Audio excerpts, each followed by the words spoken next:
Capítulo 16. Certa vez, Sansão foi a Gaza e viu ali uma mulher prostituta, e entrando, foi ter com ela. E relatou-se aos gazitas, dizendo-se: Sansão entrou aqui. Cercaram-no, pois, e ficaram de emboscada contra ele a noite inteira no portão da cidade. E ficaram quietos a noite inteira, dizendo: assim que amanhã clarear, então teremos de matá-lo. No entanto, Sansão ficou deitado até a meia-noite, e então se levantou à meia-noite e foi segurar as portas do portão da cidade e as duas ombreiras, e arrancou-as junto com a tranca, e as pôs sobre os seus ombros, e foi carregá-las para cima ao cume do monte que está defronte de Hebron. E sucedeu, depois, que ele se enamorou de uma mulher no vale da torrente de Soreque, e o nome dela era Dalila. E os senhores do eixo dos filisteus passaram a subir até ela e a dizer-lhe: logra-o, e vê em que consiste seu grande poder, e com que podemos prevalecer contra ele, e com que podemos com certeza amarrá-lo para o dominar. E nós, da nossa parte, te daremos cada um 1.100 moedas de prata. Posteriormente, Dalila disse a Sansão: por favor, declara-me deveras em que consiste teu grande poder, e com que pode ser amarrado para alguém te dominar.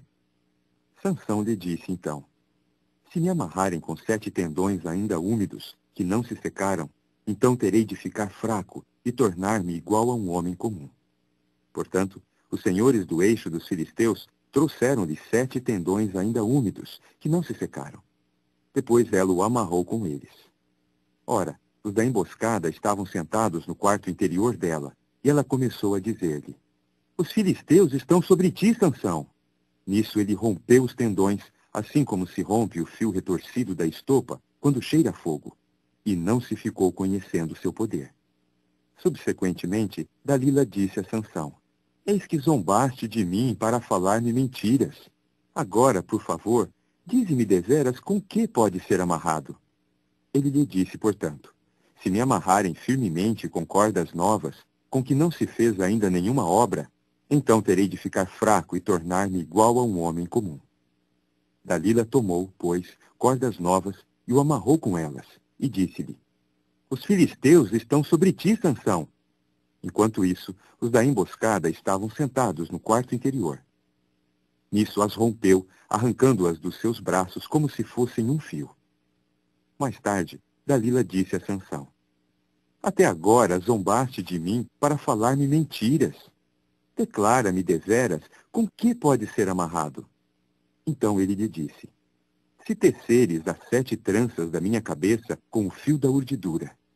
Concordemente, ela as fixou com o pino, dizendo-lhe: os filisteus estão sobre ti, Sansão. Ele acordou então do seu sono e arrancou o pino de tear e o fio da urdidura. Ela lhe disse então: como te atreves a dizer, eu te amo, quando teu coração não está comigo? Zombaste de mim estas 3 vezes, e não me declaraste em que consiste teu grande poder. E sucedeu que, assediando-o ela todo o tempo com as suas palavras, e instando com ele, a alma dele ficou impaciente até a morte. Por fim lhe expôs todo o seu coração, e lhe disse: nunca veio navalha sobre a minha cabeça, por ser eu nazireu de Deus desde o ventre de minha mãe. Se eu fosse rapado, então certamente se retiraria de mim o meu poder, e eu ficaria deveras fraco, e me tornaria igual a todos os demais homens. E vendo Dalila que lhe revelara todo o seu coração, mandou chamar imediatamente os senhores do eixo filisteus, dizendo: subi esta vez, pois ele me expôs todo o seu coração. E os senhores do eixo filisteus subiram até ela para trazer o dinheiro na sua mão. E ela passou a fazê-lo dormir sobre os seus joelhos. Chamou então o homem e fez que lhe rapasse as 7 tranças da cabeça, após o que principiou a mostrar seu domínio sobre ele, e o poder dele continuou a se retirar dele. Ela disse então: os filisteus estão sobre ti, Sansão. Com isto ele acordou do seu sono e disse: eu me sairei disso como das outras vezes, e me desembaraçarei. E ele mesmo não sabia que foi Jeová quem se retirara dele. Portanto, os filisteus o seguraram e lhe furaram os olhos, e levaram-no para baixo a Gaza, e prenderam-no com 2 grilhões de cobre. E ele veio a ser moedor na casa dos presos. Entre mentes principiou a crescer-lhe abundantemente o cabelo da cabeça, desde que fora rapado. Quanto aos senhores do eixo filisteus, ajuntaram-se para oferecer um grande sacrifício a Dagom, seu deus, e para alegrar-se, e diziam: Nosso Deus nos deu na mão a Sansão, nosso inimigo.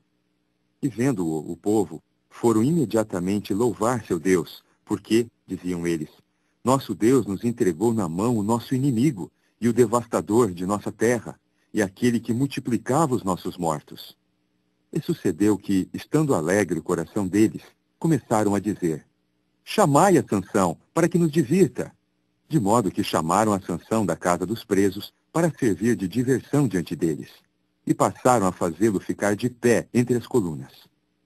Sansão disse então ao rapaz que lhe segurava a mão: Deixa-me apalpar as colunas em que se firma a casa, e deixa-me encostar-me nelas. Incidentalmente, a casa estava cheia de homens e de mulheres, e estavam ali todos os senhores do eixo filisteus. E no terraço havia cerca de 3.000 homens e mulheres que olhavam enquanto Sansão os divertia. Sansão clamou então a Jeová e disse: Soberano Senhor Jeová, por favor, lembra-te de mim e fortalece-me só esta vez, por favor. Ó tu, o verdadeiro Deus, e vingue-me eu dos filisteus com vingança por um dos meus 2 olhos. Com isso, Sansão se firmou nas 2 colunas do meio em que a casa se fundava firmemente e foi segurá-las, uma com a sua direita e a outra com a sua esquerda. E Sansão passou a dizer: Morra a minha alma com os filisteus. Então se encurvou com poder, e a casa foi cair sobre os senhores do eixo, e sobre todo o povo que havia nela, de modo que os mortos, que entregou à morte ao ele mesmo morrer, vieram a ser mais do que os que entregaram à morte durante a sua vida. Mais tarde desceram seus irmãos e todos os da casa de seu pai e o levantaram, e levaram-no para cima, e enterraram-no entre Zorá e Estaol, na sepultura de Manoá, seu pai. Quanto a ele, julgara Israel por 20 anos.